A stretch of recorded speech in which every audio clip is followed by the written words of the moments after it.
que están hoy conectados dentro de la jornada pedagógica de febrero. Como lo repetimos mucho, este es un espacio para que juntas sigamos tejiendo pensamiento y tejiendo confianza.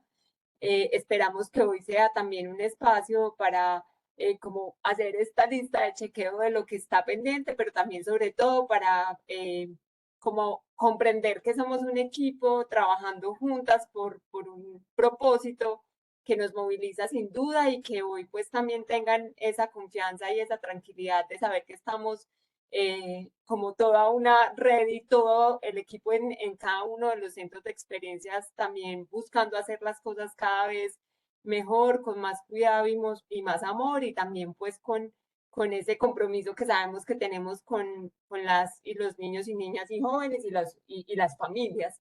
Entonces, bueno, aquí están varias personas conectadas desde las sedes, están en algunas compartiendo computadores y demás. Hay posibilidad de que ustedes por el chat hagan las preguntas necesarias y hay algunas personas que están conectadas también con cámara y audio y podrán hacer entonces las preguntas desde sus sedes, ¿cierto? Yo le voy a dar paso a Hilda. Bueno, no, perdón, yo pues arranqué asumiendo que ya todas y nos conocemos y sabemos quiénes estamos en estos espacios. Yo soy Pilar Aubad, pues para quienes aún no me conocen, hago parte de la Escuela de Mentores y en esta idea de fluir con ustedes hemos seleccionado hoy algunos temas que creemos son claves para seguir profundizando en el modelo. Entonces, hoy nos va a acompañar también desde la unidad de hábitos y cuidado Hilda. Hilda nos va a presentar también a Paola. Entonces, Hilda, adelante. Vamos a grabar también esta sesión para que nos quede aquí y volvamos a ella una y otra vez si es necesario. Entonces, luego les compartiremos también a los equipos la grabación. Pero súper rico que hoy vamos a estar conectadas en este tiempo de manera sincrónica para que podamos también resolver las dudas con el equipo. Entonces, adelante y que tengan una linda jornada. Pili, primero gracias a todos y todas por estar aquí en este espacio. Como dijo Pili, mi nombre es Hilda Rivera, mamá de José, mamá de Juan y una persona que cree firmemente en el propósito de trabajar para ayudar, de reconocer la diferencia, de que la solución creativa de conflictos es posible y que el cuidado de sí mismo, el cuidado del otro, el cuidado de lo otro y aquello que nos rodea, que hoy lo más cercano que conocemos es el planeta, nos sirve para inspirar nuestra ruta de propósito y potencial. Yo lidero la unidad de cuidado y bienestar, que es la unidad que se encarga de la inspiración de hábitos, el acompañamiento a la ruta de la confianza, con los orientadores del cuidado y con el equipo de hábitos que acompaña toda la parte de alimentación y bueno, que siempre nos pensamos en articular procesos no solo para favorecer a los estudiantes, sino que cada vez para que este tejido humano y este equipo de mentores, mediadores, líderes, aprendizaje en territorio y todos los que formamos esta red, pues tengamos capacidades, competencias, conocimientos que nos ayuden a gestionar el aula, pero sobre todo que nos ayuden a gestionar aquello que hemos denominado las rutas para el cuidado y el bienestar. Hoy queremos contarles que hemos recorrido un camino ya más o menos hace un año con el Comité de Rehabilitación de Antioquia que nos acompañó desde el año pasado en repensarnos el sistema de evaluación, contar, ajustar cómo era el proceso de promoción anticipada, echarle como ponerle el ojo a todo el proceso de nuestro plan de estudios o nuestra modificación como ese documento vivo sobre las rutas para la inspiración y la ruta de la confianza y allí tener en cuenta el respeto o el reconocimiento a la diversidad y a la diferencia como esa pasión que nos une, pero también como esa pasión en la que nos trae preguntas, nos trae retos y en el acompañamiento en el aula, en algunas ocasiones decimos, ok, ¿cómo ajusto la ruta de propósito y potencial? Cuando hablamos de un ajuste razonable, ¿a qué nos referimos? Si es solo un diseño que yo pongo en la ruta de propósito y potencial o es una estrategia viva que mejora la participación de nuestros estudiantes, no solo con retos, con discapacidad o con alertas en el desarrollo, sino se refiere a toda la dinámica que sucede en el aula. Es por eso que hoy nos acompaña Paola Maecha.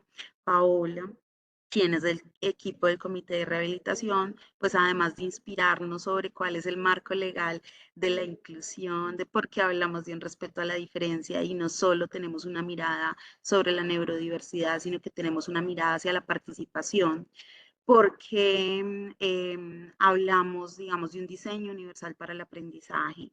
Cuando hablamos de un ajuste razonable, eso cómo se mastica, qué es y cómo se hace vivo en el aula y por qué es ese sentido de estar hoy aquí, pues les tenemos buenas noticias y esas buenas noticias las hemos compartido con los líderes de centros de experiencia, les hemos contado que este año contaremos también con el acompañamiento del comité de rehabilitación y cada sede va a tener un proceso de mentorías, esas mentorías que tienen como propósito alcanzar, digamos, el reconocimiento del papel y de la labor que hace el mentor en el aula, pero también de los retos que requieren algún tipo de guía, una conversación, una asesoría, una conversación, un acompañamiento con las familias y vamos a tener un equipo, además de Paola, que viene aquí pues como educadora especial. También vamos a tener un equipo de psicólogo, trabajador social, terapeuta ocupacional, que llegarán al aula a hacer una labor de la mano con algunos mentores según la priorización que haga el centro de experiencia. Y cuando hablamos de priorización, es un ejercicio que el centro de experiencia está invitado a hacer de la mano con Paola para ver cómo entramos y no solo damos una recomendación o damos una retroalimentación, que no será el caso, y es cómo trabajamos de la mano para hacer que cada vez vayamos generando mayores capacidades y las reflexiones que hay sobre la inclusión, sobre la diferencia, sobre los ajustes razonables, la vivamos y la compartamos de una manera vívida y que el mentor o el mediador pueda hacer preguntas directas a este equipo que acompañará según la priorización del centro de experiencia sobre cómo hacer, cómo mejorar este proceso o cuando tengamos algunas reflexiones donde digamos cuál es ese mejor lugar para cada niño, niña, joven o adolescente, pues también podamos poner la conversación sobre la mesa y hagamos un proceso de inclusión, de reconocimiento a la diferencia de una manera responsable. Entonces, Paola hoy nos trae unos temas interesantes. A nosotros nos encanta que nos escriban por los chats y nos comparten de dónde estamos, ya he leído algunos que dicen estamos desde Río Negro, somos 4 personas, estamos en un mismo computador y si quieren poner aquí el sentido, la emoción o el propósito o aquello que ustedes consideren que los hace diferentes en este mundo, bienvenidos los comentarios, bienvenidas también las preguntas y sobre todo bienvenida la invitación a construir juntos y juntas esto que denominamos una red de colegios para inspirar el máximo potencial de cada uno de nosotros en este proceso. Así que Paola, bienvenida. Hola, bueno, muy buenos días. Gracias, Hilda, por el lobby, por presentarnos. Como dijo Hilda, pues somos el comité de rehabilitación. Vamos a estar trabajando muy de la mano con mentores, mediadores, orientadores del cuidado y bueno, toda la red de colegios de Cosmo School. Lo que van ustedes a ver hoy es un brochazo, unas generalidades de la política de inclusión que fue producto de la consultoría que ha hecho el comité de rehabilitación, que estuvo pues a manos de Yurani, de María Isabel el año pasado y pues estos son los resultados y es la socialización que vamos a hacer en este momento. Les digo que es un brochazo porque el tiempo es corto, van a haber otras formaciones a los centros de experiencia particularmente ya de manera presencial, con mucho más énfasis en los casos, con mucho más énfasis en las preguntas particulares, porque sabemos que son una red de colegios, pero como es la diversidad, pues cada centro de experiencia tiene unas particularidades y cada grupo tiene sus particularidades dentro del centro de experiencia y cada niño tiene su particularidad. Dentro de los grupos. Entonces, esto es como unas generalidades para que ustedes conozcan la ruta, para que hagamos unas aclaraciones a nivel legal, marcos conceptuales de discapacidad, trastornos y alertas para el desarrollo, y pues que conozcan cuál es la política de inclusión que trabajamos con Cosmo School. Y como les digo, más adelante pues me estarán viendo en las sedes. Mi rol es orientar estos procesos, ver la ruta, hacer ser unos encuentros individuales con mentores mediadores según sea el caso, y va a estar otra compañera educadora especial que va a estar ya in situ en los espacios, ya en los grupos, para darles unas estrategias pues en vivo y en directo de lo que, más o menos una modelación de lo que, de las estrategias que se pueden llevar a cabo con los chicos y chicas que pertenecen pues a los grupos y a la red de colegios. Entonces, bueno, no sé, dígame, no sé si quieres agregar algo o ya empezamos la presentación. Listo, Empecemos, entonces, solo quiero decir como por aquí en el chat que nos dicen gracias desde Envigado, estamos conectados desde Bello, estamos conectados desde Barrio Colombia, aquí está un grupo de Río Negro. Bueno, nada, esto me emociona porque nos hace sentir como red y la invitación es que tengamos un espacio de confianza y durante esta horita y media que vamos a estar conversando, pues también aprovechemos para hacer preguntas y si no lo hacemos en este momento, tengamos la seguridad que en el momento de formación para el centro de experiencia, pues que se abra la conversación donde todo es posible y donde la mirada es a construir juntos. bueno, muchas gracias. Voy a empezar a compartir, porfa, si me hacen la ceñita. Esta, a ver, denme un momentico. Yo comparto por acá, creo que es esta. Me dicen, por favor, si ven mi pantalla. A ver, denme un momentico, por favor. Aquí la tecnología. Em,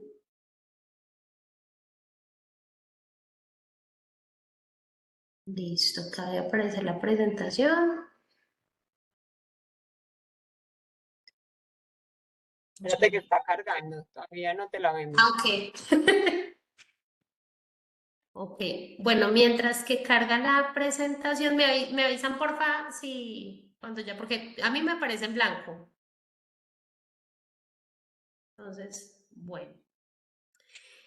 Sí, nos Eh, aparece en blanco, la vemos en blanco. no sé, a ver, espérenme, a ver, yo lo pongo acá primero.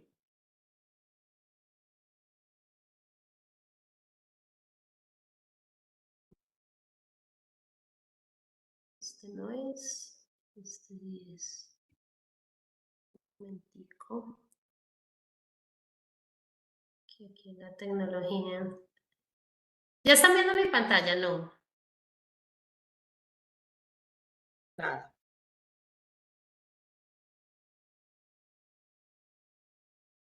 ¿Ya ven mi... No, ahora no lo vemos ni blanco ni lo vemos. Pues te vemos solo a ti. ni en Yo creo blanco y que negro? dale, le debes dar de nuevo compartir, o si quieres, compártemela, yo Ah, lo ya hago. la ves. No, Dale, compartirle mi presentación. Dale, presentación. Ah, ya la ven. Hola.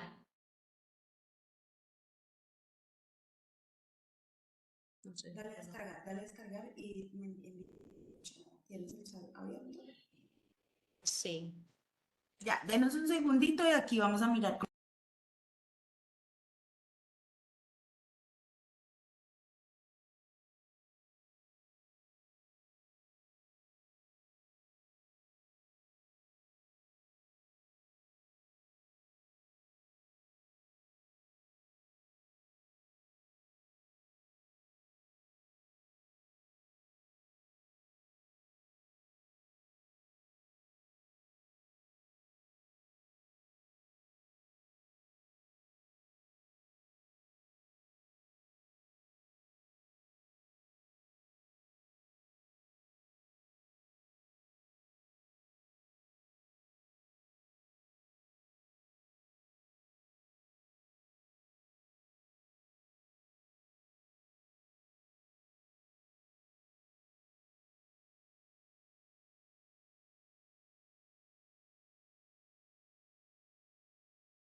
Hola.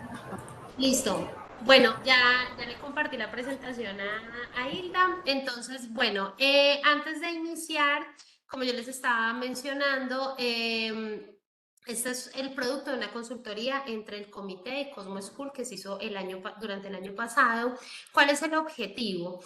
Que ustedes, mediadores, mentores, todo el equipo de Cosmo, comprenda la inclusión como una política, una práctica y una cultura. ¿Sí? En ese sentido, lo que nosotros vamos a empezar a establecer son esas rutas de acompañamiento para chicos y chicas que presentan discapacidad, talentos o alertas en el desarrollo. Ahorita en la primera formación, una de las compañeras preguntaba si es el PIAR, por ejemplo, el DUA se hace con chicos y chicas que tengan condición de discapacidad. No, se hace con todos y todas que tengan alguna barrera para el aprendizaje y la participación, que ahorita la vamos a ver más a profundidad, y ese PIAR se hace con estos chicos y chicas que presenten o que el entorno esté presentando unas barreras para el aprendizaje y la participación. No estamos esperando solamente que tengan el diagnóstico, porque sabemos que a veces el sistema de salud es un poco lento, entonces lo que queremos es atender de manera rápida, efectiva a estos estudiantes para que puedan gozarse por la experiencia educativa que trae la propuesta de Cosmo School. Si quieres la pasa, Silda, por favor. Abajito, abajo. Bueno, antes hay un QR para que por favor lo escaneen. Es el QR de la asistencia y hay otro QR de la evaluación. Entonces, si no está ahorita al inicio, puede estar al final para que por favor se pueda escanear y cuando terminemos el encuentro pongan su asistencia y su evaluación del encuentro. Listo. Entonces, bueno, ¿qué vamos a hablar? Rápidamente, como les digo, es un brochazo, el marco legal que fundamenta la educación inclusiva en Colombia, la conceptualización, qué significa educación inclusiva, qué es discapacidad, talentos excepcionales y alertas en el desarrollo, la ruta de apoyos y ajustes razonables, las acciones de acompañamiento que se van a llevar a cabo de parte del Comité de Rehabilitación para la red de colegios de Cosmo School y las orientaciones que se van a dar a mentores, mediadores y familias y pues las variables que pueden ir sucediendo en el cronograma que estamos estipulando y que se los vamos a compartir a ustedes. Siguiente, por favor. Ahí está. Si quieren, escaneen, por favor, ese QR. Igual ahorita lo volvemos a compartir, es el de la asistencia. Lo podemos escanear ahora mismo o cuando termine el encuentro. Listo, muy importante que lo llenen, por favor. Listo, 5, 4, 3, 2, 1. Gracias. 0. Entonces, bueno, la educación inclusiva lo fundamenta un marco legal internacional y nacional. Estos son unos muy específicos porque sí son bastantes. La parte pues legal que fundamenta la educación inclusiva. Entonces, lo primero fue la Convención Internacional sobre los Derechos de Personas con Discapacidad que se realiza en el 2006, la Declaración de Salamanca y el Marco de Acción sobre Necesidades Educativas Especiales que se llamaban en ese entonces de 1994 y la resolución 35.6 del Consejo de Derechos Humanos del acceso a todos y todas a la educación. Desde lo nacional, siguiente, por favor. Siguiente, por favor. Desde lo nacional, pues lo que nos rige a todos nosotros, el documento legal que nos rige a todos en Colombia, que es la Constitución Política, la Ley 115 del 94, que es la Ley General de Educación, la Ley 1618 del 2013, por medio de la cual se establecen todas las disposiciones para garantizar el ejercicio político, ciudadano de las personas con discapacidad. Y el que conocemos y hemos escuchado mucho, que es el 1421 del 2017, que reglamenta este marco de la educación inclusiva en atención a personas con discapacidad. Ese decreto 1421 es muy completo, tiene unas orientaciones muy específicas para establecer la ruta de apoyos y ajustes razonables, es clara acerca de la población que gozaría de estos ajustes razonables. del PIAR, del DUA, entonces está súper completo para que por favor le vayamos dando pues esas orientaciones son además muy precisas para irles dando pues una ojeada a los mentores, mediadores y demás equipo que sean bien curiosos, que quieran pues saber más acerca de las orientaciones que están muy tácitas allí. Bueno, desde la parte nacional ya, bueno, entonces, ¿qué entendemos por educación inclusiva?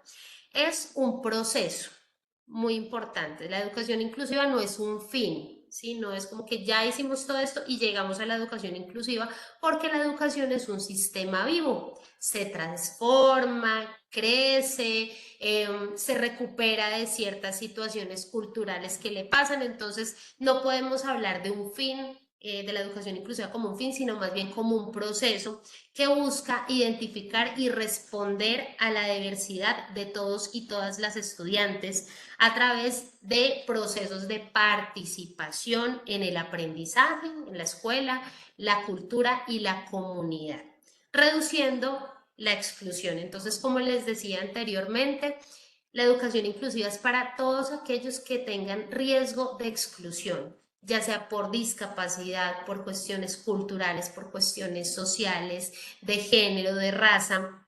Todos aquellos que sean sujetos en riesgo de exclusión entran en esta política del 1421. Entonces acá Muñoz y Lescano nos dicen algo importante, que es que la educación inclusiva no consiste simplemente en emplazar unos alumnos o estudiantes con discapacidad con sus compañeros que tienen capacidades. Esto es integración educativa y eso ya no se usa, ¿sí? Sino que consiste en que los profes se vuelvan especialistas y den respuesta a las necesidades de sus estudiantes en una escuela ordinaria.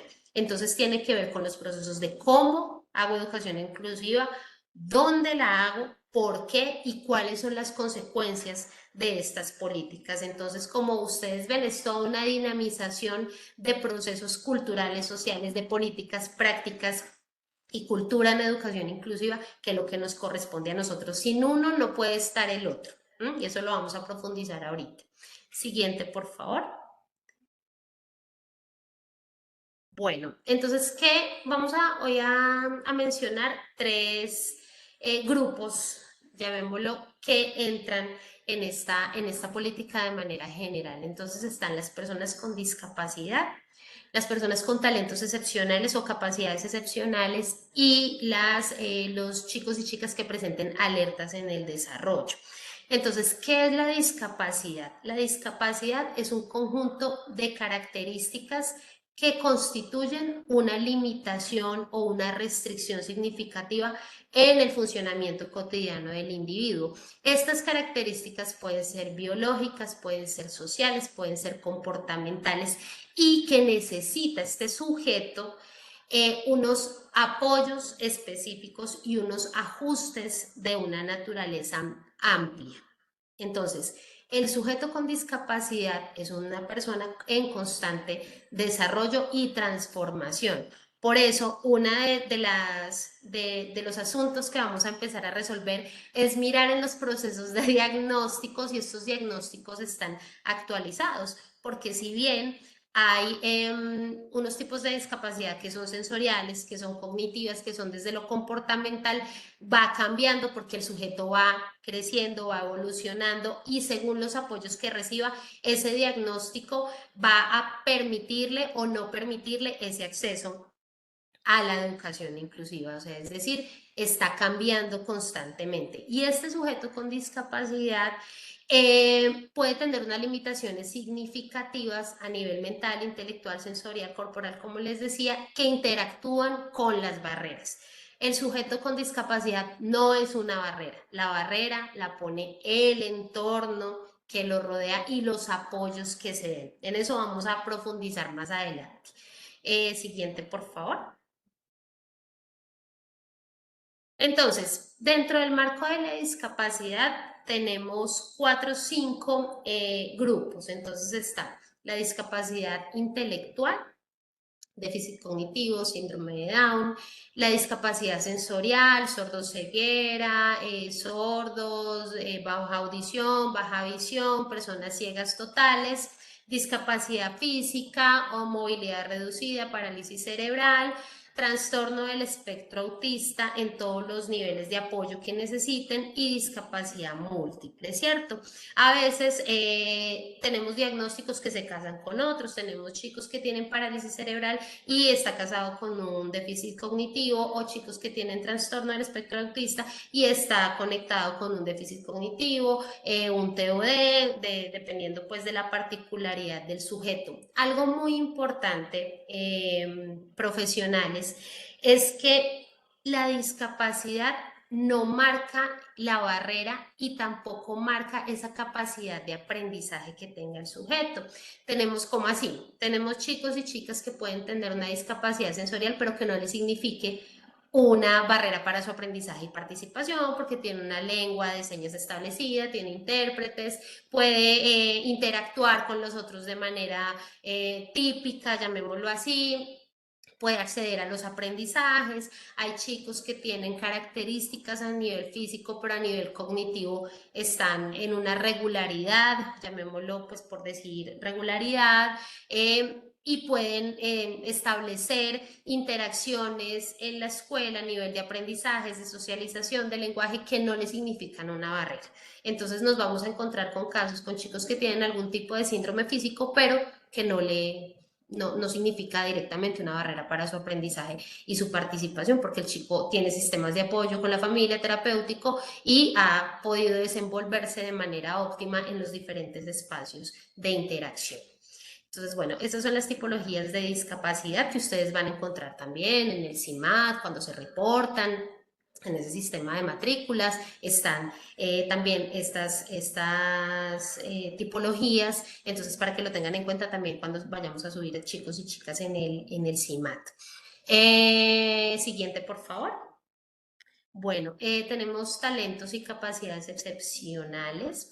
Muy importante, el talento y capacidad excepcional se evalúa, así como las dificultades o las particularidades comportamentales. Esto lo tiene que evaluar una neuropsicóloga, ¿sí? Un equipo. A veces nos encontramos con familias o personas que no, es que él es muy inteligente, es que él es muy bueno para eso, yo creo que es súper dotado, que además eso ya no se usa. Entonces es importante que así veamos que el chico es muy listo, la chica es muy lista, pues para tener talento, capacidad excepcional debe tener un certificado que lo avale, o sea, es decir, una persona, un neuropsicólogo que diga, sí, el niño tiene una inteligencia o una capacidad más alta de la media. Entonces tenemos dos. Están las capacidades excepcionales, que son aquellos chicos que tienen una capacidad distinta o más alta en múltiples áreas del desarrollo. Entonces, en la parte lingüística, en la parte corporal, en la parte cognitiva, y esa diferencia está más alta que sus grupos, el grupo pues etario de sus pares. ¿Sí? Entonces, capacidad excepcional es el que tiene una capacidad más alta en diferentes ramas, pues del conocimiento, del desarrollo. Y el talento excepcional es aquel que se caracteriza por tener un desempeño superior también, pero en un área específica. Entonces, en la música o en la matemática o en el deporte. ¿Qué pasa? A veces puede ser que el estudiante presente las dos cosas, capacidad excepcional y talento excepcional, y que uno pueda existir con el otro de manera simultánea. Sin embargo, hay también estudiantes que tienen una capacidad excepcional o un talento excepcional, pero en otras áreas del desarrollo no le vaya tan bien. Por eso debemos tener mucho cuidado con lo que se llama promoción anticipada, que el chico de pronto es que es muy brillante, entonces necesitamos que esté con un grupo de edad más alta. Hay que tener mucho cuidado con eso, porque puede ser que el chico tenga esta capacidad en matemáticas, en lenguaje, pero resulta que a nivel social pues tiene unos vacíos, necesita estar con pares, necesita negociar, necesita socializar, necesita establecer interacciones con niños y niñas de su edad. Para estos chicos también hay ajustes razonables en el término de retos cognitivos o de experiencias que puedan favorecer ese aprendizaje que está un poquito más alto que el otro. Listo. Siguiente, por favor. Bueno, tenemos ya trastornos comportamentales o trastornos específicos del aprendizaje. Entonces, estos trastornos son un conjunto de síntomas o de características neurológicas que afectan al sujeto para adquirir una habilidad. Entonces, ya sea desde la parte de lectura, escritura, desde la oralidad, desde el pensamiento matemático, y que necesiten un apoyo. Entonces tenemos en la parte de trastorno comportamental, tenemos el conocidísimo TDAH, TOD, y que son los más, digamos, los más comunes en los grupos escolares, y dentro de los trastornos específicos para el aprendizaje, que así lo encontramos también en el CIMAR, está la dislexia, la discalculia, la disgrafia, que son ya trastornos específicos de la escritura, de la lectura, y el trastorno permanente de la voz y el habla, que son estas ronqueras, la tartamudez, mutismo selectivo, etc. Entonces, es muy grande, podemos tener chicos que tengan estas dificultades y que efectivamente necesiten un ajuste razonable en su interacción pues, escolar y en los momentos de aprendizaje. Siguiente, por favor. Gracias. Y tenemos el tercer grupo. Entonces recordemos, primero está discapacidad, trastornos y alertas en el desarrollo. Entonces, ¿qué son las alertas en el desarrollo? Cualquier signo de desajuste en el desarrollo integral de un niño o niña, ¿sí? Estas alertas deben tener una indagación de parte de la familia para identificar la posible causa y asegurar que el chico llegue a las conquistas necesarias según su edad. Hay que también tener mucho cuidado con el tema de las alertas y ser conscientes del espectro de aprendizaje. No todos los niños de 5 años tienen los mismos aprendizajes. No todos los niños aprenden a caminar al año, no todos los niños aprenden a hablar a los 2 años. Ellos tienen un espectro de desarrollo que hay que tener mucho cuidado, y ese espectro va conectado a lo social también y a su entorno. ¿Sí? Entonces, a veces queremos acelerar porque es que a los 5 años el niño no está haciendo algo que aquí el manual de desarrollo me dice que lo tiene que hacer, pero recordemos a nuestro maestro Vygotsky, que decía, el entorno también es responsable, y el niño en su individualidad tiene un espectro de conseguir esas conquistas, llegar a esos desarrollos. Si vemos que dentro de ese espectro el niño no lo logra, no tiene mayor avance, estamos hablando de una alerta en el desarrollo. Entonces, las alertas en el desarrollo se dividen en 4 grupos muy generales, que es desde la parte motriz, desde el desarrollo socioafectivo, del cognitivo y del lenguaje, que últimamente hemos evidenciado en otros entornos educativos un especial énfasis en este trastorno del lenguaje por las interacciones que se dan a temprana edad con el uso de tecnologías, pantallas y lamentablemente padres y madres y cuidadores ausentes. Entonces, esto es lo que lo estamos viendo últimamente después de pandemia, porque muchos niños son nacidos en la pandemia y han tenido estas dificultades a nivel sobre todo del lenguaje y desde la parte socioafectiva bien complejas, que hacen parte pues como del entorno más bien. Bueno, entonces estas son las alertas en el desarrollo. Según esas claridades, vayan anotando las preguntas, por favor. Yo voy haciendo acá la presentación y al final abrimos el espacio para preguntas. Listo. Bueno, otra, Isla, por favor, la siguiente. Muchas gracias. Bueno, entonces, ¿qué nos vamos a encontrar y qué palabras claves hemos escuchado y que se vuelven después acciones clave? Entonces hemos escuchado el DUA, el currículo flexible y el PIAR, ¿cierto? Entonces, ¿qué es el DUA? Es el diseño universal para el aprendizaje, eso sale por allá en los 70s, los médicos neurólogos pues ven una respuesta dentro de las personas que están en una larga estancia hospitalaria y empiezan a crear un sistema que pueda responder a las necesidades de estos grupos. Sin embargo, esto se ha ido maximizando y ha tomado otros entornos de interacción. Entonces vemos diseño universal de aprendizaje desde la arquitectura hasta la educación. ¿Sí? Ahorita nos estamos ocupando de la educación. Entonces, ¿cuál es el diseño universal de aprendizaje? Es un diseño de entornos, programas, currículos y servicios educativos pensado para que todos y todas puedan acceder a las experiencias de aprendizaje. para reconocer, o a partir más bien del reconocimiento de la individualidad y el reconocimiento del ser como sujeto, ¿sí? Como persona única y irrepetible de este planeta Tierra. Y está el currículo flexible, que ahorita voy a hacer un especial énfasis porque Cosmo trabaja un currículo flexible. Entonces, ¿cuál es el currículo flexible? Es aquel que mantiene los mismos objetivos generales para todos y todas, pero hay diferentes oportunidades para acceder a estos aprendizajes. Es decir, se organiza la enseñanza desde una diversidad social, cultural, de estilos de aprendizaje. Está muy conectado con el DUA. El DUA nos dice debemos dar múltiples formas de representación, múltiples formas de interacción, múltiples formas de dar cuenta del aprendizaje, y tiene que ver mucho con lo corporal, sobre todo cuando estamos hablando de niños y niñas en edad primaria y en primera infancia. Lo que no pasa por el cuerpo no se aprende, lo que no pasa por la experiencia es difícil de aprender. Y con los grandes, y eso aplica pues para todos porque somos homo ludens, todo es a través del juego y de las experiencias significativas. Entonces el DUA no es algo,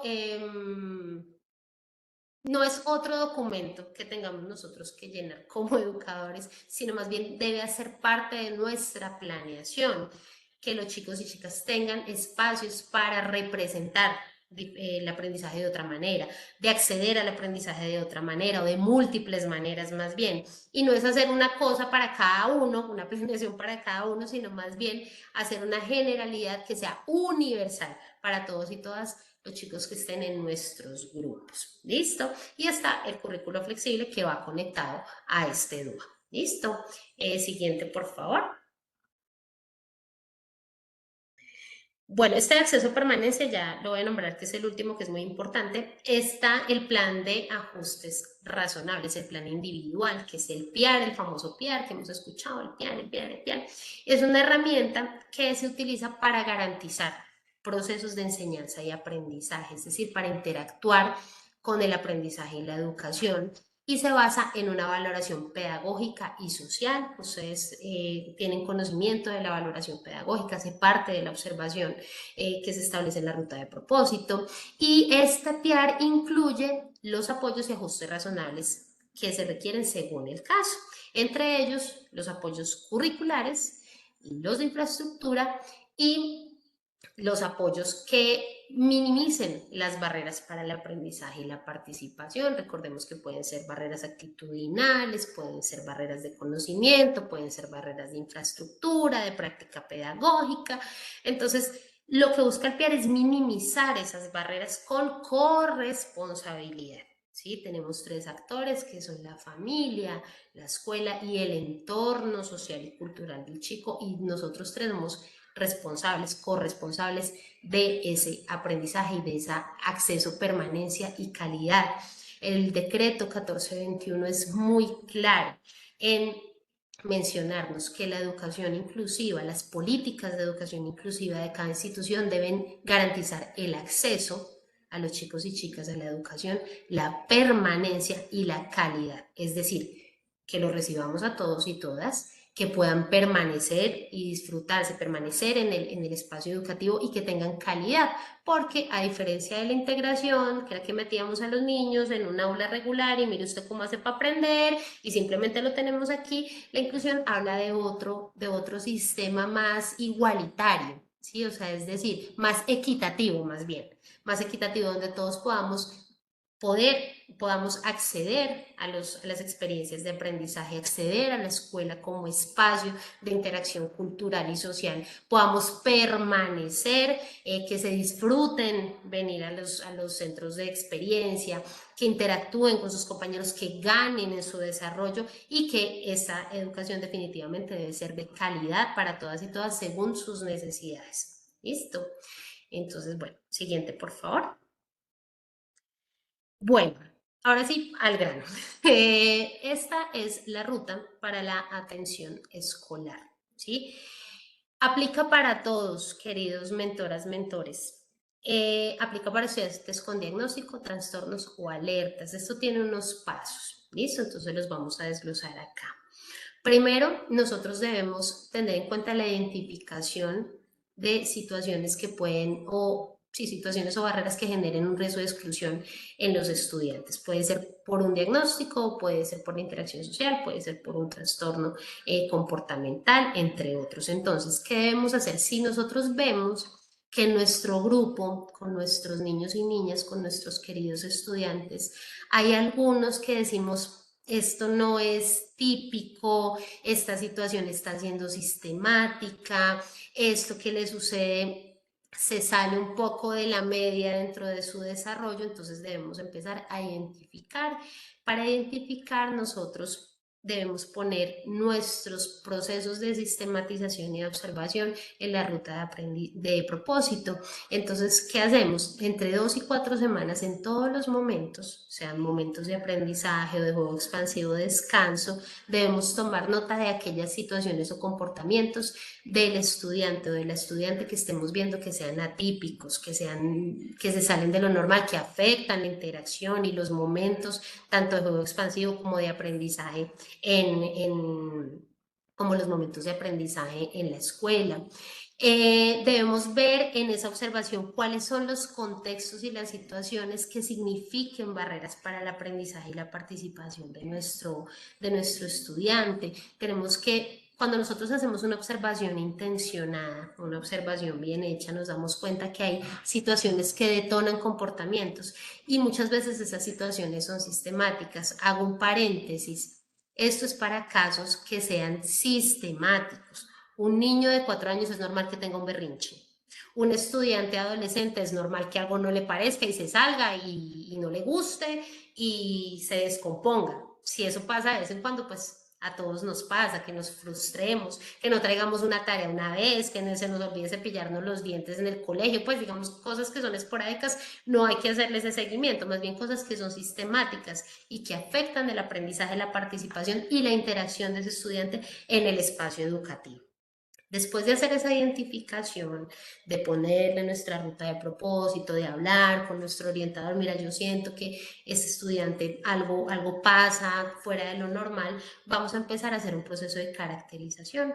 ¿Cuál es la caracterización? Se caracteriza el contexto y la vida familiar. Esto es muy importante. Nada sucede de la nada. Si el chico tiene discapacidad, hay que contextualizar a la familia. ¿Por qué? Otra cosa muy, muy importante a tener en cuenta que es fundamental es que así un chico comparta diagnóstico con otro, son personas diferentes. Sean 2 chicos que presenten síndrome de Down, 2 chicos autistas, 2 chicos con parálisis cerebral, así tengan el mismo tipo de parálisis, son 2 personas diferentes, los contextos son diferentes, las interacciones familiares son diferentes y los estímulos son diferentes. Entonces es muy importante tener ese contexto. ¿Qué pasa con el chico cuando no está en el centro de experiencia? ¿Con quién vive? ¿Qué le gusta? ¿Cuáles son sus habilidades? Porque si bien vamos a trabajar sobre los retos, es importante también trabajar sobre la habilidad del chico. En ocasiones nos quedamos con lo que él no puede hacer o ella no puede hacer, lo que le cuesta, pero es importante saber qué es lo que lo conecta, ¿sí? ¿Qué es lo que le gusta hacer? ¿Para qué tiene talento? ¿Qué es lo que disfruta hacer de una manera muy, muy objetiva? ¿Sí? Entonces, conocer ese contexto y vida familiar, conocer, como les estaba diciendo, sus habilidades intelectuales, esto es como una valoración pedagógica, ver cómo están sus dispositivos de atención, sus procesos de razonamiento, sus competencias lectoescritas, si es un chico que todavía no maneja el código escrito por edad o por particularidad, entonces ver cuáles son sus formas de comunicación orales y escritas, cómo está su memoria, su lenguaje, sus funciones ejecutivas y ese dominio de contenidos específicos que nosotros estamos brindando en el espacio educativo. También debemos ver cómo está su bienestar emocional, cómo está su conducta adaptativa, cómo le ha ido en los procesos de adaptación. Recordemos que los procesos de adaptación son larguitos también, sobre todo para los niños más pequeños. A veces esperamos que los chicos tengan ya muchos avances y llevan 2 semanas, entonces o llevan 4 semanas. Los procesos de adaptación de un niño pequeño son de 6 meses.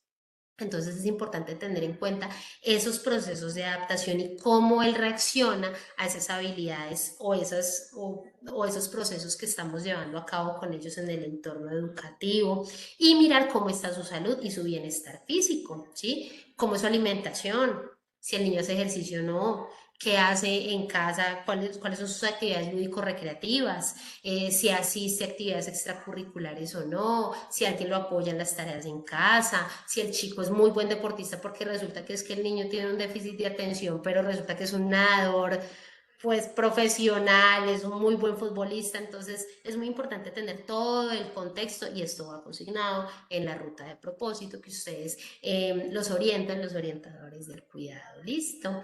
Siguiente, por favor.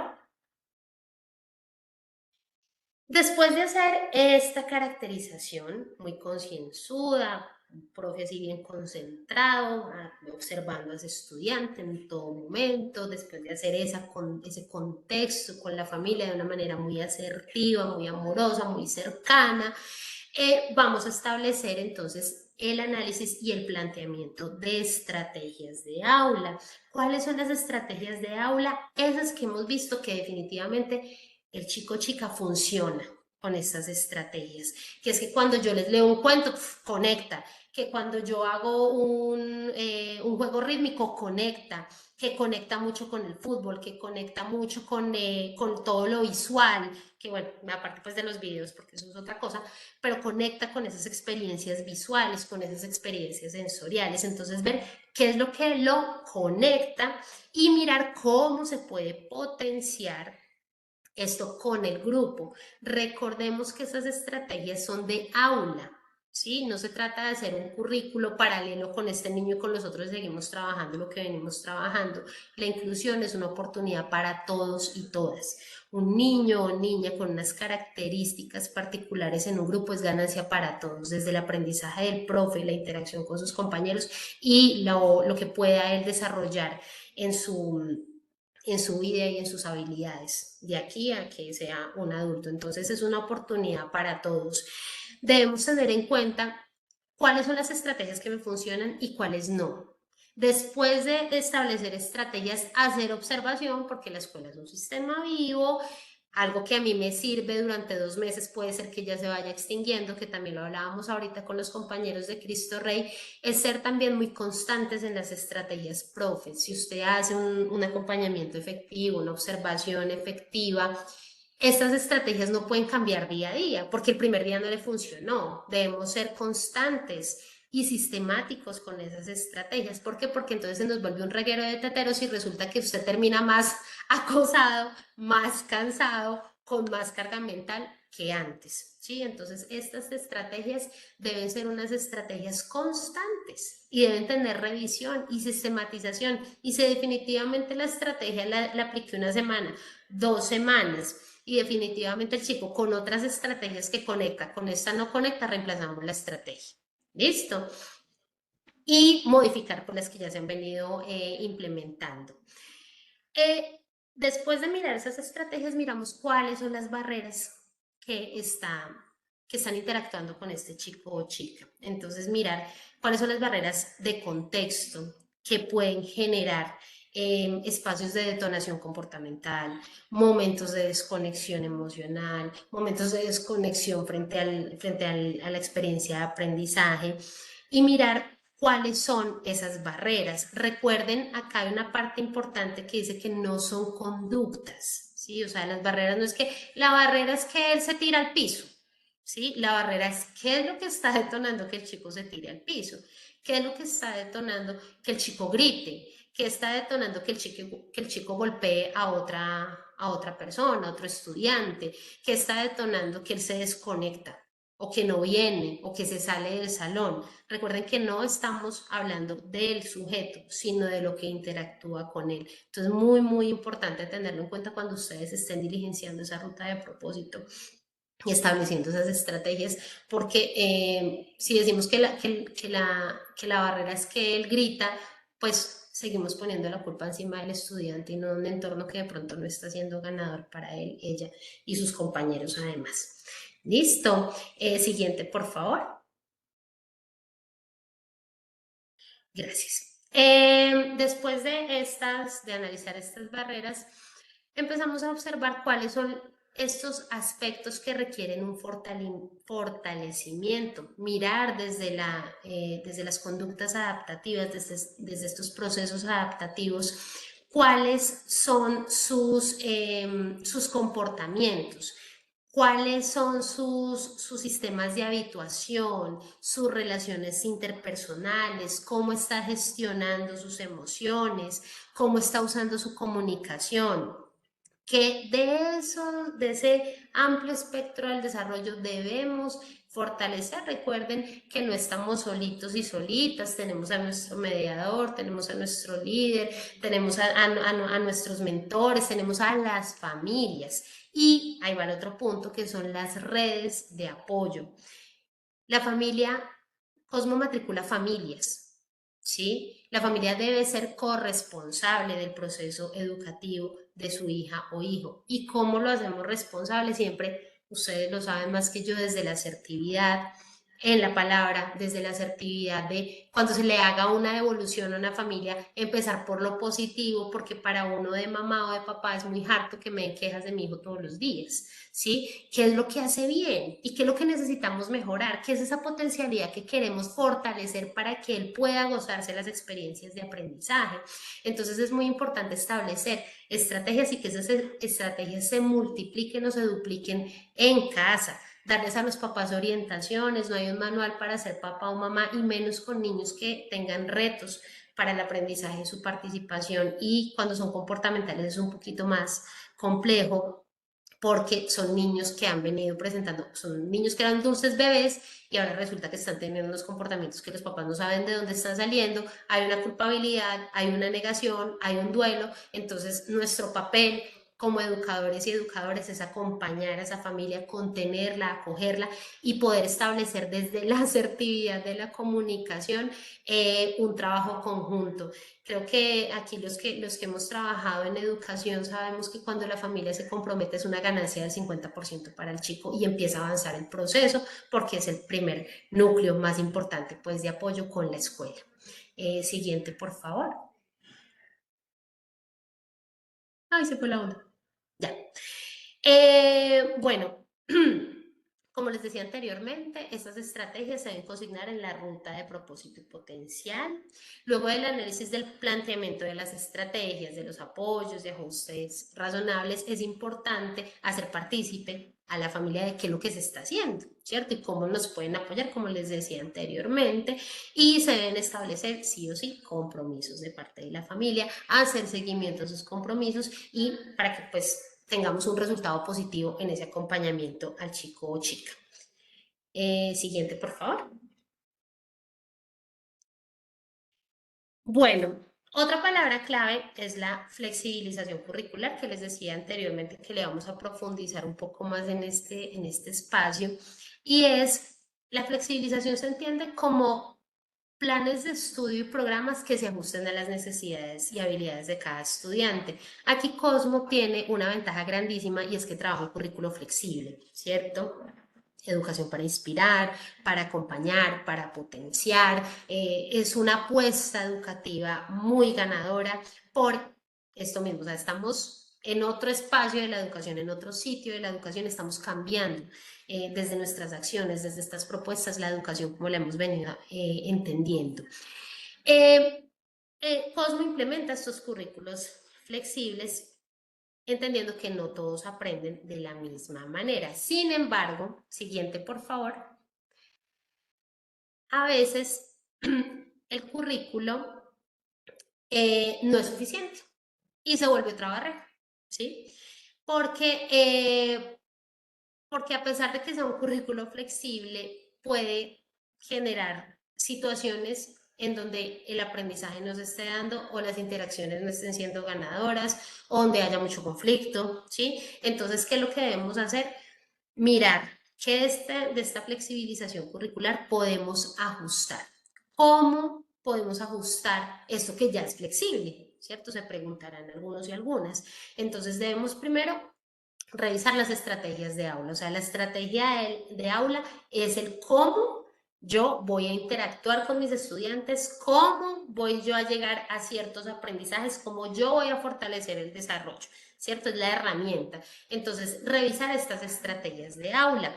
Si tenemos chicos que a nivel cognitivo puede ser que no estén en el, digamos, alcanzando pues sus propios objetivos individuales, debemos mirar cuáles aprendizajes esenciales de grados anteriores podemos retomar para reforzar, ¿cierto? Porque a veces nos sucede que ya estamos avanzando y resulta que el chico tiene algunos vacíos y esos vacíos no le permiten acceder al siguiente aprendizaje o a la siguiente habilidad. Entonces es muy importante reconocer si necesita devolverse para fortalecer aprendizajes esenciales o si necesita retos cognitivos, o sea, aprendizajes esenciales de grados superiores estando con su grupo etario.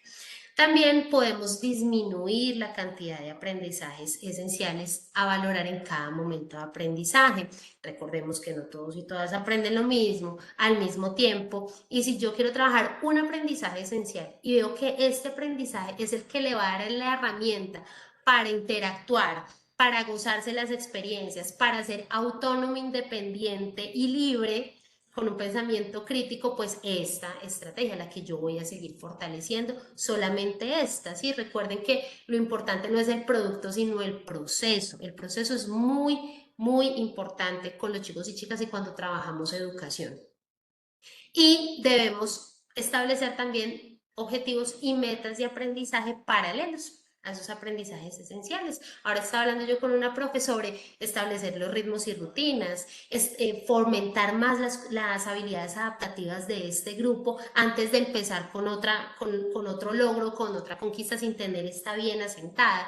Entonces, mirar qué objetivos y qué metas de aprendizaje pueden ser paralelos, sin ser un currículo paralelo. ¿Sí? Sino que puede ser paralelo a esos aprendizajes esenciales que está solicitando este chico o chica. Siguiente, por favor. Gracias. Bueno, ya acá finalizando así, pues para dar el espacio a las preguntas, estas son las acciones que nosotros vamos a llevar a cabo como profesionales de apoyo del comité. En este momento vamos a estar una educadora especial, un psicólogo y mi persona acompañando el proceso. Entonces, ¿qué es lo que estamos haciendo en este momento? ¿En qué momento estamos ahorita en el presente? Estamos caracterizando y priorizando las sedes. Yo he ido a algunas sedes, he hablado con algunos líderes, orientadores y algunos mentores para conocer cuál es la característica que tanta población con discapacidad, alertas en el desarrollo, tienen en su sede para priorizar ese número, ese porcentaje frente a la matrícula total. Entonces, eso es lo que estamos haciendo en este momento. Después de mirar y presentarles, bueno, Paula va a ir a esta sede, luego a esta sede, luego a esta sede, la idea es que ese acompañamiento a la sede sea semanal para poder establecer acciones de manera sistemática y que se pueda, digamos, acelerar un poco más el proceso si vamos diariamente. Si vamos diariamente a una sede, pues nos van a quedar cosas pendientes, ¿cierto? Entonces, la idea es ir semanalmente, establecer esa priorización por sedes, esa priorización por grupos. Definitivamente, mira, tenemos 2 o 3 grupos que están siendo muy complejos, que necesitamos el acompañamiento.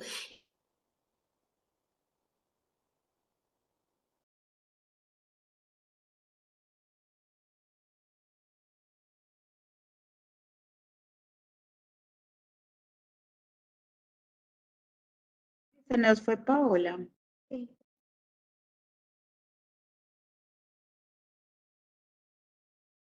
Pili, se cayó la comunicación de Pau.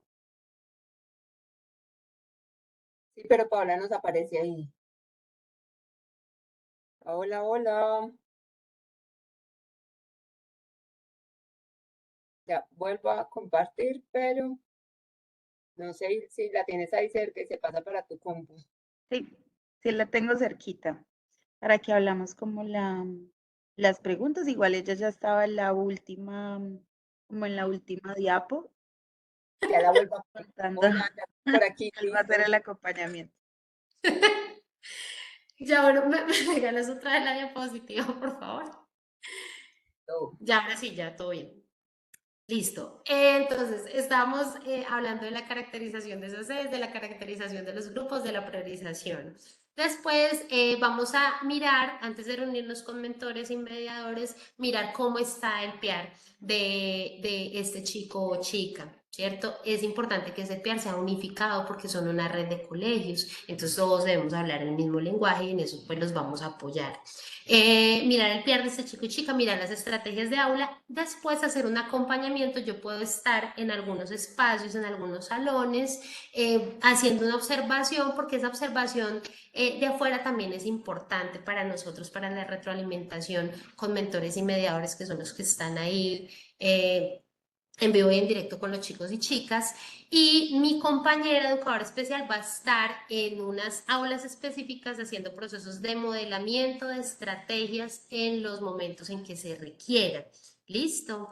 Después de esto, pues vamos, como les decía, a tener reuniones con mentores y mediadores de grupos focalizados, asimismo con las familias. Siempre es importante que si tenemos una reunión con familia, un representante de Cosmo esté, ¿sí? Para establecer compromisos con esa familia, si lo vemos un poquito complejo, y formación a mentores y mediadores. Esto que yo les estoy dando así como un brochazo flash, lo vamos a trabajar en cada sede, con las preguntas específicas de cada sede, hablando de las estrategias específicas de cada sede. El documento de políticas de inclusión de Cosmo ya está, ¿cierto? Ahí está todo muy desglosadito, qué estrategias puedo usar con TDAH, qué estrategias puedo usar con chicos con autismo, pero sabemos que somos sujetos y pues hay un banco, se quiere crear un banco de ajustes generales, porque si bien compartimos diagnósticos, a veces no somos las mismas personas. ¿Listo? Entonces, bueno, de eso se trata.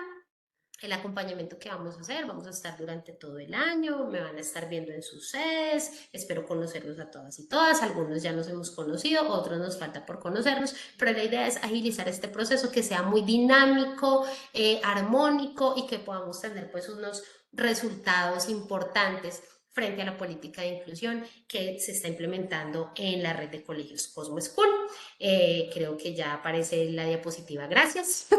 Ajá, sí. Y, Sí, y pero bueno, y así. bueno, el tema de la valoración del espacio, importante, nos habíamos pensado pues como que nos quedaran unos minuticos para las preguntas, hay algunos que se han animado y han puesto preguntas por el chat, entonces no quiero como dejar pasar la oportunidad de los minuticos que nos quedan y pues la idea es que podamos terminar antes de las 12 para que tengan la posibilidad de ir a almorzar y sigan la dinámica en el encuentro de sus centros de experiencia. Como nos lo decía Paola al inicio, esta era como una generalidad que queríamos tener como red, un momento de confianza también para contarles como todos estos buenos acompañamientos, pero también para decir y reconocer que es un camino que hemos recorrido, que es un camino que puede seguir teniendo reflexiones y que es un camino que además de las reflexiones, pues siempre nos vamos a encontrar como una variedad de realidades según la situación, el contexto, la familia, las características del estudiante que estén en el centro de experiencia. Por acá hay unas preguntas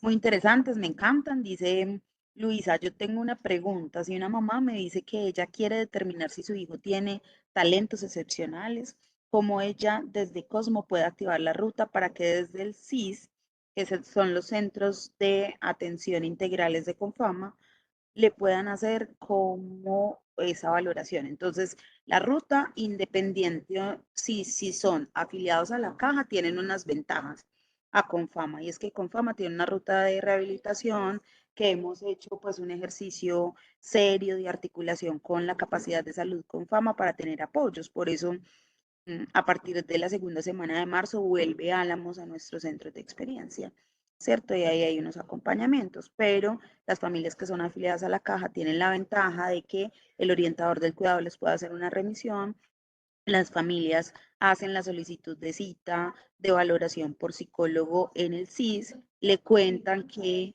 ellos ven que su hijo tiene estas características que los hace pensar que de pronto se trata de un talento excepcional, y ahí ellos les envían una valoración a alguna de las fundaciones o de los 11 aliados, y dentro de esos 11 aliados también está el comité de rehabilitación, ¿cierto? Que tiene Confama, digamos, en toda Antioquia.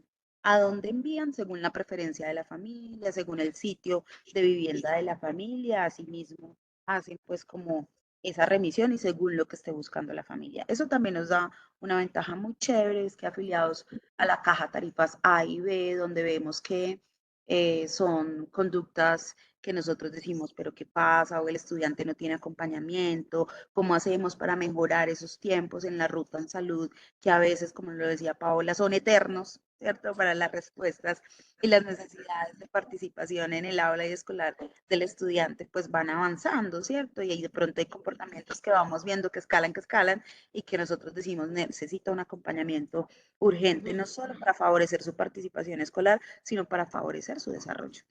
Ahí hay una ventaja muy grande, digamos que para las familias que son afiliadas a la caja, y esto lo pueden hacer con remisión de nosotros desde el orientador del cuidado, pero también lo pueden hacer como familia. Ellos no necesitan una remisión del colegio. Lo que pasa es que nosotros como que impulsamos y orientamos que eso se dé cuando se requiere. Así que Luisa, esta familia puede pedir, si es afiliada a la caja, desde ya una cita de valoración psicológica por el CIS de Confama, si son tarifas A y B les otorgan la cita, expresa pues como sus sentimientos o lo que ha visto en su hijo para que ahí le den ruta en el proceso. Dice, y si disminuye la cantidad, nos dice Amalia, y si disminuye la cantidad de aprendizajes esenciales desde la flexibilización curricular, ¿cómo garantizo los derechos básicos de aprendizaje establecidos para el año escolar? Finalmente, es lo que ofrece la educación formal como garantía de derechos fundamentales enfocados al bienestar, el trabajo y demás.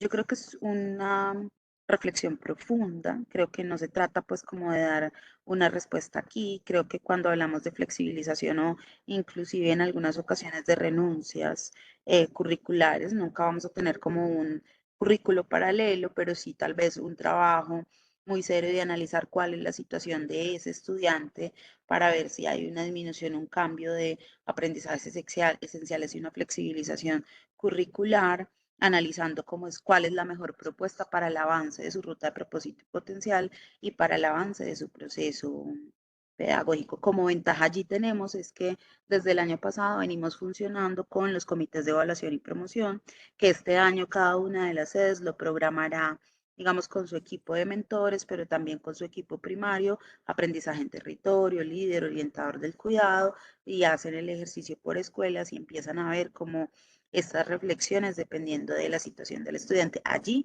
muy importante aprovechar este acompañamiento de los que nos hablaba Paola, de ella y del educador especial cuando tengamos estas reflexiones que no son reflexiones como para dar una sola respuesta aquí, sino requiere una reflexión profunda frente a las flexibilizaciones curriculares y los aprendizajes esenciales. Dice, por acá tengo la misma preocupación que Amalia. Dice, una observación más del equipo de aprendizaje. Estamos implementando el instrumento evaluativo llamado matriz de seguimiento. Sin embargo, me parece que este se queda un poco corto en términos de inclusión. Sé que la matriz está bajo prueba, pero desde ya se puede. Ay, me perdí. Pero sin embargo, me parece que se queda un poco corto en términos de inclusión. Sé que la matriz está bajo prueba, pero desde ya se puede ver que muchos niños, niñas diversos no se pueden evaluar con este instrumento. Esto me lleva a pensar que necesitan más instrumentos evaluativos para ser más inclusivos. Muchas gracias por la observación. Nosotros dentro del plan de trabajo tenemos el ajuste a todos los procesos de medición que estamos haciendo. Sí. No solo es un reto, sino es una mirada responsable frente a nuestros procesos, porque efectivamente las pruebas de ingreso, de salida, de competencias socioemocionales, hoy en día para Cosmo no están ajustadas y es el compromiso de nosotros que este año queden ajustadas para tener esa mirada que abarque como las diferencias de todos estudiantes. La cuestión es que como dupla, mentoría, mentora y mediador, creo sentimos que se nos pueden ir las manos de manejar, supervisar y registrar más instrumentos evaluativos en el aula por cuestión de tiempo, de cantidad de niños, ¿de acuerdo? ¿Cierto? Estamos mirando cómo hacemos este proceso, que no se trate de hacer más de lo mismo, de duplicar el trabajo, porque nos ponemos en los zapatos del mentor y sabemos que son ejercicios que requieren de tiempo, proceso, y que no es como que hagamos una cosa más, sino dentro de lo que hacemos, cómo lo hacemos estratégico, enfocados a las necesidades del estudiante y cómo esto, en lugar de darnos más u otro trabajo, nos ayuda pues a disminuir y a optimizar los tiempos. Este reto es Ujú. importante teniendo en cuenta actualmente, no se me ocurren propuestas, pero se puede conversar. De acuerdo, se puede conversar y están invitados también. Si ustedes dicen, ve, yo sé este tema, Hilda, por ejemplo, en el caso de Miguel Ángel, Hilda, yo quiero estar en la célula que está construyendo estos procesos, lo hago por pasión, quiero estar enterado, si no puedo estar todo el tiempo porque estoy en la prestación del servicio, invíteme a una de las conversaciones, estás cordialmente invitada. Cosmo Yarro Grande, en casos de estudiantes con autismo de alta complejidad y sin desarrollo del lenguaje hablado, ¿estamos en la capacidad de implementar sistemas de comunicación alternativas en el aula o es importante acompañar a la familia en la búsqueda de un proceso de educación diferente al formal? También muy buena pregunta, ¿cierto? Cuando hablamos de Eh, las prácticas, ajá, Paola, ¿quieres?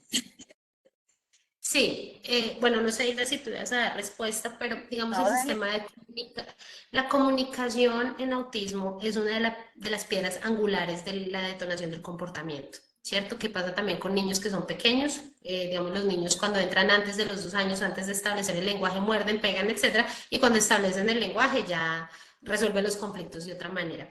Sí podemos establecer un sistema de comunicación, o sea, es decir, se puede valorar un sistema de comunicación aumentativo y alternativo. Sin embargo, como la comunicación no es una asignatura, ¿cierto? Sino hace parte de nuestra vida, es importante apoyarse de grupos de terapeutas ocupacionales para mirar cuál es la mejor forma de comunicación. Entonces está el ARASAG, están las señas, están tableros de comunicación ya escritos, digamos, hay muchos sistemas de comunicación, sin embargo, deben ser globales, o sea, es decir, el niño debe interactuar con esos sistemas de comunicación en la casa, en la calle y en la escuela. Nosotros podemos proponer, claro que sí, podemos proponer para minimizar los comportamientos disruptivos o los comportamientos que se generen un riesgo para el niño y para el grupo, pero sí hay que establecerlo con familia. Y la última pregunta que va conectada es así, la idea es nosotros poder establecer procesos de formación con familias. ¿Sí? Poder establecer esos procesos de formación con el equipo y con familia en casos específicos. Ya miraremos la temática porque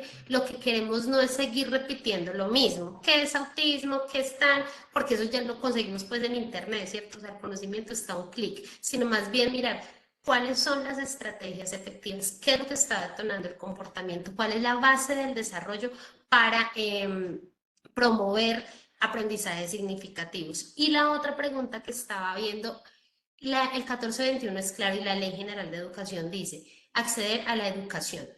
Educación es formal, educación es informal, ¿cierto? Entonces, en ese sentido, hay efectivamente sujetos que pueden interactuar en otros contextos educativos que no son los formales, que les puedan llevar a disfrutar más de las experiencias de aprendizaje. Sin embargo, hay que tener mucho cuidado con eso porque la ley nos dice educación secundaria. ¿Cierto? Si nosotros hablamos de niños más pequeños en educación informal, estamos hablando de procesos de habilitación y rehabilitación, y eso ya es otra cosa que va conectado con la educación formal. Y hay que tener mucho cuidado con eso porque debemos dar la oportunidad y debemos, de hecho, agotar todas las estrategias que tengamos para que el chico o chica se disfrute el espacio de aprendizaje. Pero efectivamente habrán casos en donde vamos a decir, sobre todo con los grandes, venga, puede disfrutar de este otro espacio y eso ya es una formación vocacional que también acompaña al comité, pero para esa evaluación hay que ser muy cuidadosos, tener unos lineamientos muy específicos, una ruta muy específica para llevar a cabo esa, digamos, esa opción de que de pronto la educación formal no, y es más bien educación para habilitación, rehabilitación o educación vocacional. Entonces es eso, como respondiendo a las tres preguntas que vi ahí, que iban como conectadas. Listo. Hay otras que también tienen, como, voy a tratar de resumirlas, y es que, ¿qué puede pasar cuando la familia es una barrera? Es decir, que la familia de pronto tiene retos en la atención, en la supervisión o, em, digamos, en el cuidado y en el bienestar de ese niño o esa niña. Pues lo primero es que con los orientadores del cuidado, con los líderes de centros de experiencia, definir cuál es la ruta que se ha seguido. se ha conversado, se ha solicitado, se han hecho remisiones para la familia por escrito, se le ha solicitado pues para favorecer como todo el proceso del estudiante y si ya vemos otras situaciones que nos lleven a pensar en una vulneración de derechos o que nos lleven a pensar en un pasito más allá, pues es necesario que ese foro de la confianza analice si se requiere digamos, una activación de verificación de derechos y demás, que siempre nosotros pensamos que es el último paso, ¿cierto? Siempre pensando que las capacidades y el empoderamiento de la familia pueden surgir de un proceso de reflexión, pero pues también hemos visto algunas situaciones. Y cuando la familia no quiere hacer seguimiento a la remisión enviadas del colegio, ya es un paso que el mentor con el orientador y con esa activación del foro, pues toman una decisión que hacer. Ojo, siempre pensando que hay unos pasos previos de reflexión de las familias y que nosotros hayamos hecho pues como el proceso completo. Muchas veces las familias entran en la etapa que no solo son de ellas, sino es una etapa como de negación, ¿cierto? Como de reflexión de pensar esto sí será así, sí requiere un acompañamiento, sí es un proceso que realmente necesitamos o darle tiempo. Y todos sabemos que en el desarrollo neuro, eh, genético, neuroeducativo, neurobiológico, hay unas ventanas de oportunidad importante para nuestros estudiantes. Entonces, entre menos tiempo esperemos y más tiempo actuemos, siempre será mejor para el niño, niña o el joven, el adolescente que esté en algún proceso. Ahí yo quiero hacer una reflexión, un llamado, profes, y es, dentro de lo primero, si la familia no es corresponsable, también observar esos ajustes de temporalidad en el aula. O sea, es decir, que estén un poco tiempo, porque también debemos revisar qué está haciendo en la casa. O sea, es decir, si él viene 2 horas, ¿qué está haciendo las otras 2 horas? Es más rico que esté en la casa o esté acá, ¿cierto? O sea, eso también hay que mirarlo mucho en el ajuste temporal o de la temporalidad de estar en el espacio educativo.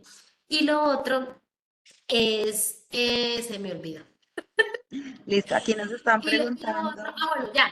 Y lo otro, frente a la familia, como dice Hilda, es el duelo. Vean, profes, el primero que levante la mano, o sea, el primer profe que vea que hay algo diferente en el niño, ese va a ser el profe que la familia no va a querer. Porque es que el primero que levanta la mano y dice hay algo atípico es el que la familia es que es usted, es que la profe. Y eso lo digo yo, llevo 14 años en educación, muchos llevarán mucho más, pero en educación inclusiva es el tiempo que yo llevo. Y es la historia de siempre, o sea, es decir, como que usted, profe, usted es que usted no quiere a mi hijo, es que usted no le está enseñando, es que usted. Y después uno se encuentra con esas familias y están más bien agradecidas de poder uno haber levantado la mano con la observación. Entonces, eso hace parte de un duelo, ¿cierto? Y no es nada personal con los profes, porque a veces nos pasa que es que la familia no nos quiere, que es que la familia nos culpa que el niño no aprenda, que es que nosotros no somos idóneos, pero resulta que eso hace parte de un duelo, entonces digamos como el consejo, profes, así pues de maestro, de maestra a maestros y maestras, es no se tomen nada personal, porque eso es un proceso con los chicos y las chicas y pues no es nada en contra de nadie, es más bien una forma de manifestar la angustia. Y lo que dicen de elementos prácticos, como les digo, profes, vamos a tener ese espacio más pronto que tarde, de verdad, en los encuentros individuales, en la priorización. Este es un brochazo. Ya la compañera se va a encargar de estrategias específicas, les vamos a pasar las estrategias específicas que están en el documento, Hilda. Y vamos a establecer espacios por lo que les digo, porque ya digamos características de autismo y todos ustedes lo pueden ver en YouTube, lo que necesitamos es establecer estrategias en aula. Ténganos por favor paciencia, porque hay muchos casos que requieren acompañamiento y la idea es poderlos hacer de la manera más efectiva para que baje un poquito, digamos, digamos, la angustia que nos puede generar que no sabemos qué hacer, pero pues los chicos y chicas están en muy buenas manos, entonces, profes, la labor es ser observadores, empezar a establecer esos espacios de observación y ya esperar a que nosotros lleguemos, que va a ser más temprano que tarde.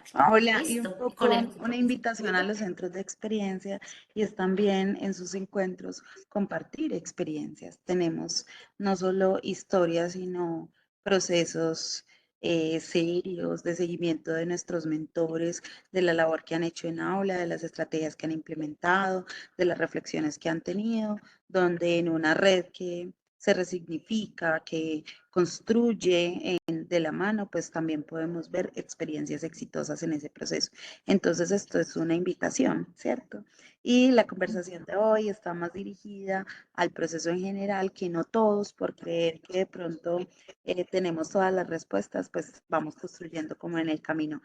Una otra invitación es que en esas conversaciones que tenemos en los centros de experiencia, hoy iniciamos con Cristo Rey, una jornada muy bella, por eso ellos no están conectados aquí, pero vamos a ir programando centro de experiencia por centro de experiencia y las modelaciones en aula que nos hablaba Paola y el equipo.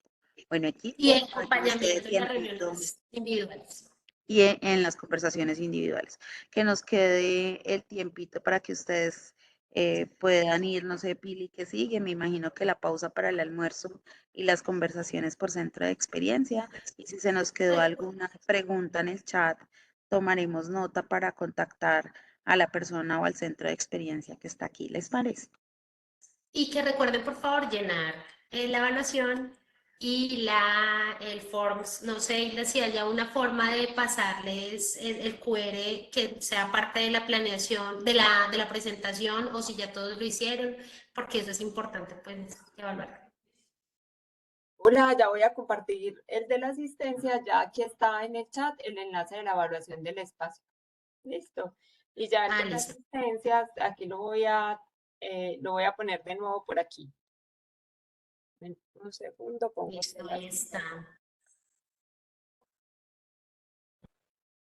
Paola, muchas gracias. Muchas gracias. Listo. Muy pertinente, muy útil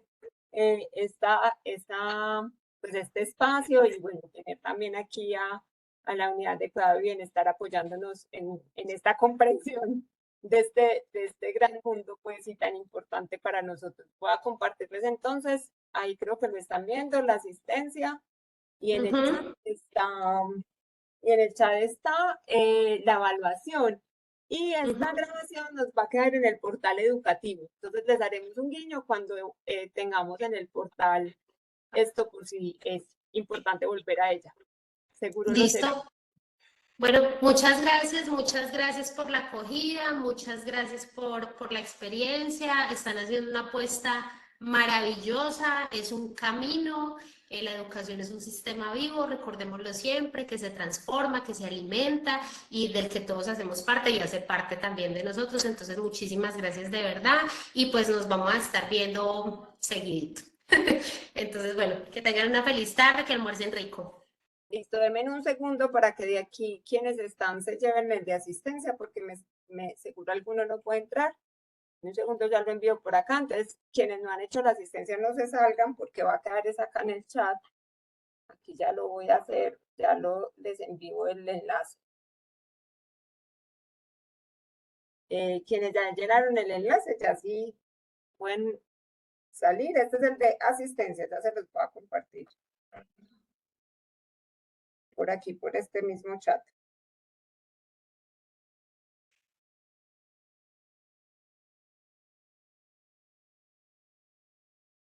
Este es el de asistencia.